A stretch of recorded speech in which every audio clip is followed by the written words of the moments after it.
everyone, welcome back to another Exos Heroes video. Today we got a huge update, like huge. This was really late to get out. A lot of people were wondering where all of the new information was. They were just wanting to see what the new banner was going to be, but yet we got a lot of big news today. So let's go through it one by one, all right? So the first thing they mention is there's going to be a maintenance update. It was supposed to be today, the 29th, but it's going to be tomorrow, the 30th. They say it's because of iOS kind of stuff. And then we get into our banner. Now, our banner is FC Iris, and she is a gold Fatecore, so that means it's going to cost 28 pulls to pity her. But wait till we get to her skills because they're pretty great. You're going to want to pull for this character. A little spoiler here. So her passive is Cleanse, which cleanses damage over time, debuff from allies, and gain 1 mana. So a decent passive. Cleanse is pretty good.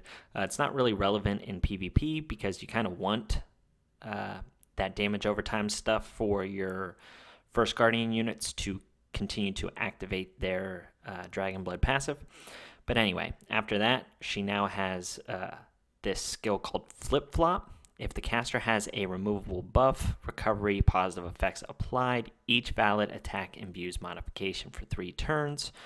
I'm not quite sure what that is. It's a little confusing, so I might have to test that a little bit if I get this character. She does have the Summer's Blessing, which is the same thing that all of the other summer units have had. It's that frost damage immunity, which is really nice against the Bathory and FC Anastasia teams that are running around PvP. And then also an increase to target's attack once the frost damage immunity is removed. Now, this is the big one, Wet Fog. It says removes all barriers the enemy has when the enemy uses barrier once per round. And then it puts a mark on them. When the enemy barrier is removed by the effect of Wet Fog, the defense of all enemies is decreased by 20% of own maximum health for 9 turns. This is just a huge slap in the face to the first Guardian units. Basically, whenever you attack them and they put up that Dragon Scale barrier, it's going to remove it and then decrease their defense by 20%. So right away, just from having Iris in your team, which is absolutely nuts. That's crazy. And then so the passive alone is enough to add her to your team. But then if you look at her other effects here, so for 1 mana, it removes all status effects from all allies and targets gain 2 mana. So she does this to everybody. Everyone is going to get 2 mana. Remove all status effects for the cost of 1 mana. Pretty nuts. And then she also has a 3 mana 525% damage multiplier. So Iris, I would 100% pull for this person, spend all of your Zez, try and get her. She is insane. Insane. She's going to be great in PvP, obviously, and she's going to be great in PvE. They also added the new exclusive weapons. Now, they added this new thing called exclusive weapon chance increase for the summer weapons. And, I mean, that's pretty cool. It's 700 Zez. I don't know if you want to be doing that, but as you can see here, it also has a pity. So that's kind of neat. I still don't think you should do this. I don't think the exclusive weapons are worth it. I think you should just go to the door to creation, try and get your weapons that way. It talks about, how much you need, what the percentage is, what your pity is, so that's not important. So then they talk about the Path of Trials, which is the addition to the story mode. Basically, it's a hard version of story mode. They're adding 5 new chapters, as you can see here: Lenome, Greenland, Astoris, Wasted Red, and North Von Frosty. And then they go into details a little bit here. So basically, it's a one-time clear. It's like an extremely hard kind of version of story mode, and you get special things for clearing it, and it's, you get your rewards for the one-time clear. But it's some pretty good stuff. I mean, you get these tickets. You have Holy Water of the Universe, which I'm sure a lot of people will be happy to see, as these are hard to come by. The Mystic Meteorites, which are your weapon enhancement things that you need. Gold, which all of the endgame players kind of need. And then you also get legendary and fated weapons and an exclusive weapon craft ticket. So that's really nice. These are really good rewards for this additional content. Very nice. They talk about final stage clears for your exclusive weapon craft tickets, and they are sent to your mailbox. I know sometimes people wonder where everything goes. It always goes to your mailbox, almost primarily. It also says you can check info of the next stage on what is coming up, so you can prepare where you want to spend your resources. That's kind of nice for people who are rather limited in their resources. And then they talk about star mileage. So, you can get 1, 2, or 3 stars. I think it's going to depend on your combat power, maybe. That kind of seems like what they're doing here with that route. So, normal, very hard, extreme, all of the 4 levels. Power penalty is interesting. I don't know what they mean by that. But I guess we'll see a little bit more whenever this goes live. They also talk about the Labyrinth coming back, so that's very nice. So what they've done here, as you can see, is they've changed this up. And what this talks about down here is you get Zez for completing these 3 stages, and then 5 stages. And once you do that, you'll get this final reward. So that's nice. So you're still getting your Zez, but then you're getting some decent rewards. The gold's nice. Your blessing people here are okay, enhancement people and all that, and then your blessing with the holy water. I know everyone likes those, so that's very cool. And then every month, basically the labyrinth is gonna regenerate like it did in the past. So good there. That's very nice. It's gonna come back on August 1st. I'm really excited about that. Any time you can get Zez monthly is fantastic. We've been without that for a while, so that's exciting for me, and I'm sure for you guys as well. So then they get into this hero element enhancement, and this is pretty nuts, although it's going to be hard to achieve. So this is definitely going to be an end game, whale PvP kind of situation. Basically, you can enhance your characters to give them an additional element boost. What this means is whenever they attack, if they were to break 1 Guardian Stone, if they have this +2 boost, they're going to break 2 Dark Guardian Stones. I think this is what we expected of it. I wasn't sure if they were going to allow you to have additional elements within their attack, and it seems like you can't, which is good. That would have been busted. But as you can see here, it takes those hero tokens, which you get by disassembling heroes. You really didn't have a huge need for this in the past, but now they're making this needed kind of. Another way for you to use Muse is here, and then also your Guardian Stones from the Dragon have another use as well. I know a lot of people have a lot of these, and I've seen some posts where people were selling them. You obviously want to stockpile all of your resources until you know what they're going to use them for, because this game is so new. You never know what new additions they're going to add to it like this. So never just sell your stuff thinking you have an abundance of them, I would say.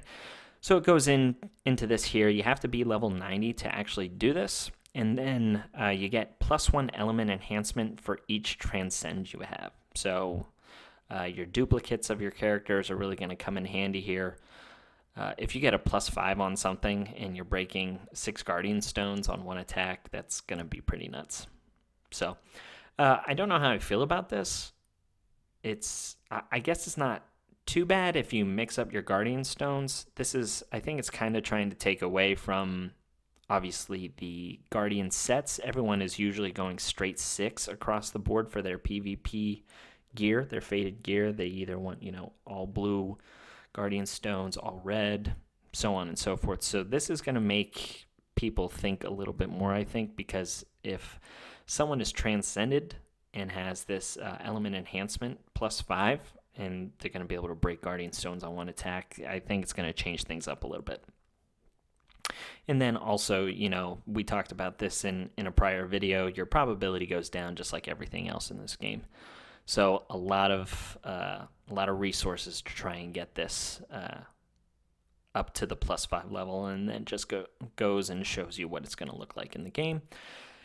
Now this one's pretty cool, this Choice Forge update. Basically, I love seeing this because I have too much faded gear in like certain areas, and I have 1 or 2 pieces in other areas. So I'm really lacking in physical boots.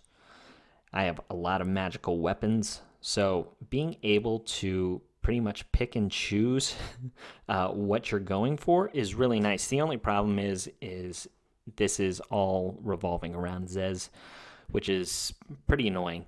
I wish they had this for, your materials with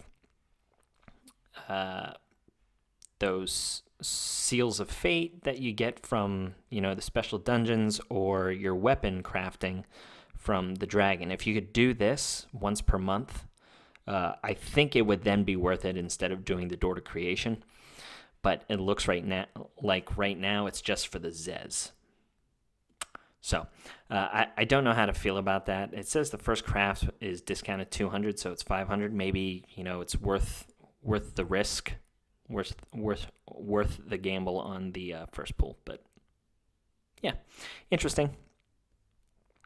They also are updating the Holy Dragon Grounds, so they're making it a little harder. I think they've been seeing a lot of posts on Facebook where people are getting the 314,000, score and getting max rewards on that. So they're making it kind of harder. I'm not a huge fan of that, just because the people that are clearing it usually have high profile characters with a lot of faded gear, and it's really hard for free to play players to get max rewards and kind of keep up. But I don't know. I guess it is what it is. This other thing here, they're talking about a gift from the Great One. Basically, the people that do the Embodiment of Avarice, that get those polymogs from being mega whales, if you encounter them in the game, you actually get gifts by clicking on the polymog. So that's kind of cool. But it's only given out to the top 30 players. So I guess if you encounter those 30 people in your game, hey, you got lucky that day. They talk about this voice actor stuff, this fusion ability lock function update. We talked about this in the other video. Basically, you can lock these stats here whenever you're doing additional fusions, and this is like next level whale, because basically they're showcasing, hey, if you have 7 or 8 or 9 of these, blue fate cores just by chance, because we all have that, and you want to fusion up your character, you can lock these abilities after you get past like the 3rd or 4th fusion. So this is completely irrelevant for, I'd say, about 99% of the player base. This is nuts. This was a 28 pity pool, so if you got like 2 of these, I think you were in the whale camp. This is like next level whale. What a terrible example. But anyway, this is pretty irrelevant for a lot of us. But if you ever do come across this, it's kind of nice that you can lock those, because once you start fusioning up in the later stages of multiple Fatecore fusions, these stats can actually go down. If you get a high roll here and you're trying to fusion up, some of these stats can go up and they can also go down. So if you want to lock them, it's pretty nice, but it does cost you Zez. But I really don't think this is going to matter to most of the player base. They're talking about this skill change, pretty much changing Ice Shower to flap, flop. That's really stupid. I don't get that. But anyway, irrelevant.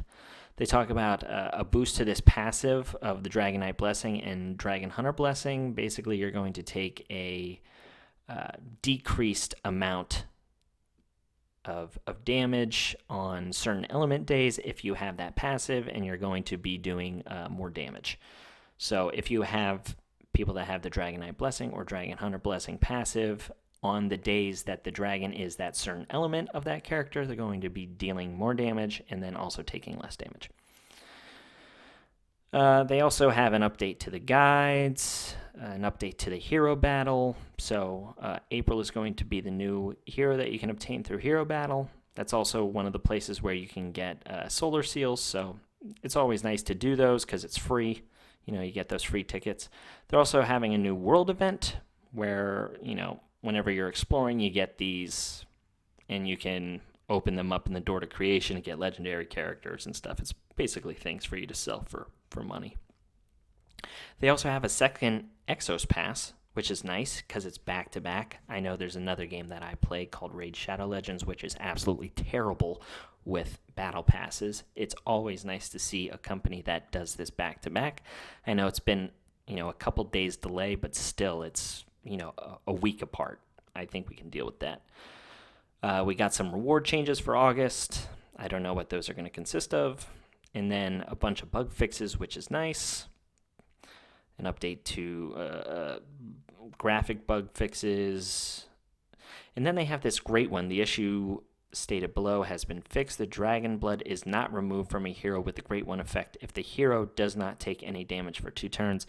I think this is a bad translation. I think there was a bug in the game where after 2 turns, if you didn't attack one of the first Guardian units, this passive effect wasn't removed. I've seen it at 3 turns sometimes. So I think that's what that's saying, is they've fixed that, which is good. Attendance book, blah, blah, blah. And then the embodiment of avarice. Basically, if you were getting this S rank, which I don't think a whole lot of us were, you weren't unlocking that final slot, so that had to have been super frustrating. But now, apparently, it's unlocked. So, huge updates. Big update today. This is very exciting. I wish they were a little more transparent about this stuff. I had no idea all of this stuff was coming today. I thought it was going to come at the end of August based on their other post. And now all of a sudden today we just find out all this stuff's coming. So it's nice, but again, I wish they, were a little more transparent. So that was the first one. And then the other thing here is they have this additional cumulative payment event. So if you spend money on this game, you get these rewards the more you spend based on how many crystals you've acquired. Obviously, whales only care about this, but there are some good rewards. You have a weapons craft, you have extra tickets, you have an okay amount of gold, pretty low, additional Zez, and then you get to pick a special Fate hero. So this is kind of nice because Bathory is in here, Garf, Shufrak, and Janai, which has eluded me. I want to use her with my FC Jin, but I don't have her. But anyway, yeah, like I said, this is kind of just whale stuff. But it's nice, if you spend money, you're getting additional rewards for doing that. So that's pretty much all the updates I have today. This is a very long video. I'll put some timestamps below. Not that that's relevant for you now, because if you've gotten this far, you don't need timestamps, so ignore that. All right, guys, this is all I have. A lot of exciting stuff coming up for the game. Very excited. Let me know what you guys think below. All right, have a good one.